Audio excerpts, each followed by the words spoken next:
आज पुणी थे पांडियान बाबू कहते केंद्र कैबिनेट मंत्री शिक्षा मंत्री तांकर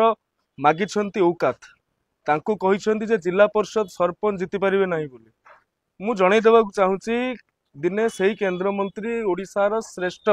विधायक भाव में पुरस्कृत होते एवं सांसद भाव में जीतिकी जाइथिले जी निजे केबे वार्ड मेंबर ठिया है नांती सी जणे केंद्र शिक्षा मंत्री औकात संपर्क में प्रश्न पचार जहाँकि हस लगे कथा एवं यह एक हास्यास्पद कथा। द्वितीय कथा पांडियान बाबू आज कहते जे विजु पट्टनायक को भारत रत्न मिलू स्वागत योग्य आम भी कहूँ किंतु नंदिनी शतपथी उत्कलमणि गोपबंधु दास हरेकृष्ण महताब तांको कथा कहीं आज्ञा पांडियान बाबू मन पड़ूना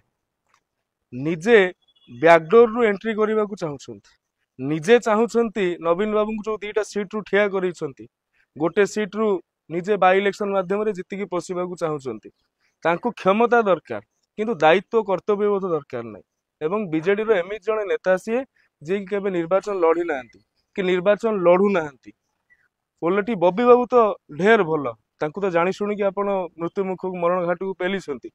तथापि सी तो ओडिया लोकटे सी तो 2 नंबर नेता हवा कथा आपण कहीं निजक नेता बोलाउछंती एवं ओडिया लोकंकु औकात प्रसंग रे प्रश्न पचारिबा पांडियान बाबू बंद करने आवश्यक नहले ओडियावासी आगामी दिन में तार उचित जवाब निश्चित देवे।